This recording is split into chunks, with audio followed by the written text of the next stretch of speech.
Eu deveria trazer aqui as entrevistas de zona mista. Conversei com o Antônio Jacques e a gente resolveu, eu resolvi, ele ainda não sabe disso, adiar ou não trazer esse conteúdo. Vamos lá. Quero conversar com vocês uma conversa franca a respeito de punição e redenção. Fala galera do YouTube, beleza? João chegando aqui no canal João Bahia, o seu canal de torcedor para torcedor. Hoje, quinta-feira, quarta-feira, após triunfo do jogo contra a equipe do Fluminense. Que time C? 1 a 0, gol de Everaldo, jogo horrível da nossa parte, cansaço acusado por muitos atletas. Biel saiu sentindo, Ratão nem pro jogo foi, Citadini com a sua lesão jogou alguns minutinhos no final do jogo, Juba tá fazendo o lado de campo, fazendo a puxada de contra-ataque, Ademir sendo Ademir, mas ainda assim fazendo o seu papel. A gente falou disso no pós-jogo, saiu o vídeo hoje de manhã com a entrevista também do treinador Rogério Ceni. As notícias e os shorts vão pipocando, principalmente que os nomes para as chapas de candidatos do Bahia vão saindo e a gente vai tratar isso em shorts. Não vamos tratar disso agora. Vamos falar sobre redenção.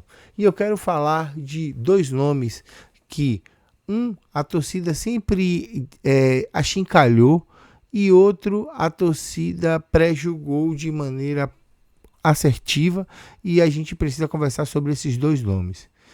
O primeiro deles é Iago Felipe. Rogério Ceni chegou e tem 9 jogos e 40 dias de trabalho, com 5 triunfos, 4 derrotas. Um aproveitamento bacana do técnico tricolor, e ele promoveu o Iago Felipe ao time titular. E ele sempre teve um carinho muito grande com o jogador, chamando ele de meu garoto. Acho isso muito bacana do Rogério Ceni. E o Rogério Ceni resgatou o Iago Felipe das profundezas. Iago Felipe, que sequer era relacionado com o Paiva, jogava muito pouco. Quando entrava muito mal, sem ritmo e tudo mais, e foi resgatado. Foi resgatado para jogar numa função de segundo homem de meio de campo, posição que Tassiano também faz. Mas Tassiano a gente vai conversar em um outro momento.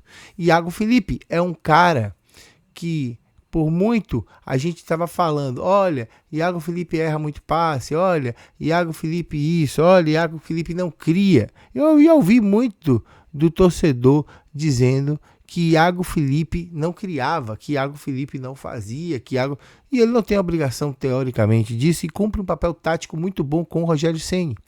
Falar de Iago Felipe na era Ceni, e eu tenho também que falar um pouco sobre o Rogério Ceni, acho que a gente vai fazer conteúdo hoje a ficar doido. A gente vai ter bastante coisa hoje. Mas falar de Iago Felipe na era Ceni é falar de um jogador que, para além de se reinventar, é um jogador que cumpre um papel tático importantíssimo. Teve jogos que Iago Felipe teve 8 desarmes, 7 desarmes, junto com um dos personagens que você já viu na capa desse vídeo, mas que eu quero falar também um pouco mais à frente. Iago Felipe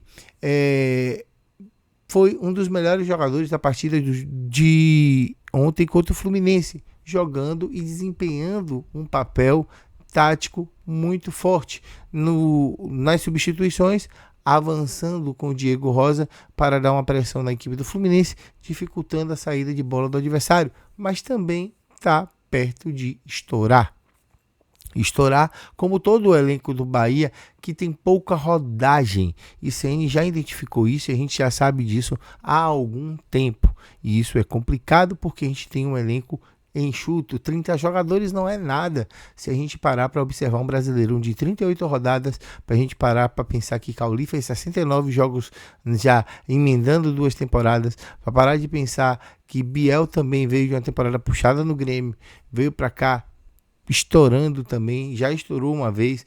O próprio Caule já teve lesão muscular, 2 lesões musculares. Raul Gustavo vai ficar o mês de novembro todo fora. A gente teve no primeiro semestre de Paiva, quando no melhor momento Rezende estourou também, e a gente ficou um bom tempo sem essa peça de marcação.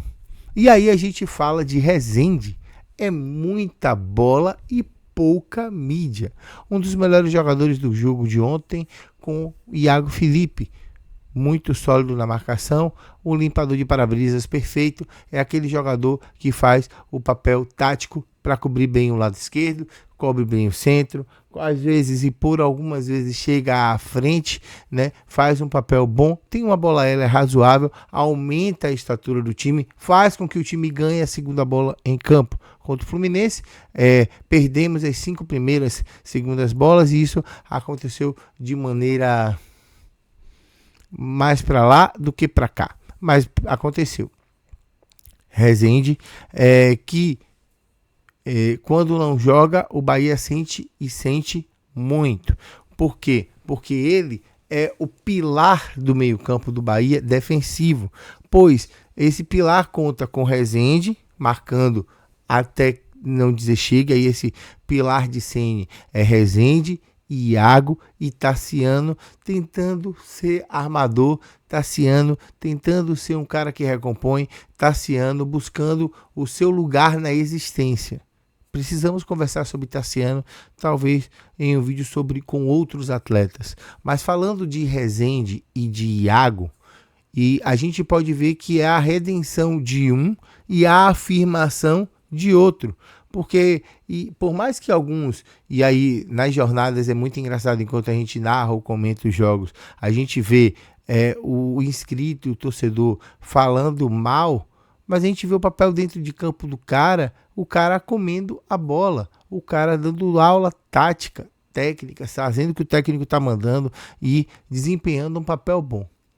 Quando eu falo de Rezende, eu posso falar de um cara multifacetado, porque é um cara que começou como volante e ele se reinventou com o Paiva sendo um terceiro zagueiro pela esquerda. No jogo contra o Palmeiras, quando o Raul Gustavo sai e entra Diego Rosa, automaticamente eu falo, Rezende vai descer para a zaga, Tassiano passa para segundo homem, Rosa adiantado ou mantém Tassiano na terceira posição de meio campo com Rosa fazendo volante. Diego entrou muito bem contra o Palmeiras. E Rezende soberano do lado esquerdo. Errou uma bola, a bola do gol do Palmeiras. E aí não teve a cobertura do seu capitão, Vitor Hugo. E aí eu vou fazer só um parêntese. Na entrevista coletiva que saiu dele essa semana, Vitor Hugo achou maldosa a pergunta do repórter quando disse que faltava qualidade técnica. E ele disse que o repórter estava de maldade com os jogadores que ali estavam, que eram trabalhadores, que estavam lutando, que estavam querendo. Ninguém está dizendo isso. Mas a gente está dizendo que o Bahia tem erros crassos e erros defensivos que denotam falta de qualidade, ou falta de atenção, ou falta de interesse, ou desligamento total durante a partida. Lembrando que a partida contra o Grêmio, nós não teremos Gilberto e Canu suspensos pelo terceiro cartão amarelo. Finalizando o argumento sobre Rezende, acredito que a gente tem que dar um pouco mais de valor ao jogador, que é um cara consolidado e é um cara que o Bahia depende muito dele no terço defensivo, e Iago Felipe também fazendo esse balanço, e a gente precisa parar um pouco de pegar no pé do atleta e torcer para que dê certo. Ceni me deixou muito à vontade hoje para dizer a vocês que na sua coletiva ele disse: poxa, a gente anda cobrando demais e talvez incentivando de menos. São 3 jogos em casa sem sofrer gols, Fortaleza, Inter e Fluminense, e 5 triunfos, com 4 deles sendo com 3 deles sendo em Salvador e 2 fora. Então eu acho que a gente precisa olhar o trabalho de Ceni com um pouco mais de carinho. Pelas contas dos matemáticos entendidos de plantão, faltam 8 pontos aos 45, que é a meta para a gente se livrar do rebaixamento. Temos 37, faltam 8 pontos em 8 jogos a disputar. O nome do peixe é Pinote, mas antes eu quero pedir para você 2 coisas. Primeiro, que você deixe o seu like, se inscreva, comente, compartilhe, diz aí a sua opinião sobre esses 2 jogadores aqui embaixo. A segunda é que, se você tiver afim, começo de mês, é importante você contribuir financeiramente. O Pix está aqui, o QR Code. O valor que você contribuir vai ser de grande ajuda, porque infelizmente a plataforma não tem entregado os vídeos corretamente por conta da grande ausência de tempo que eu fiquei sem postar vídeo e também por conta dos conteúdos não estarem saindo de maneira regular, e a culpa é desse que vos fala, e a gente vai melhorar isso bastante, trazendo muito conteúdo para vocês de Bahia, porque tem eleição, vai ter live com candidato, eu já estou caçando os candidatos para fazer live, literalmente vai ser um trabalho de caçar os caras, e os caras quererem vir e trazer com que vocês tragam a audiência para isso. Eu quero ouvir o que eles têm a dizer sobre a associação. O nome do Peixe é Pinote, agradeço demais. Eu fui, vai ter mais vídeo hoje ainda. Tchau, tchau.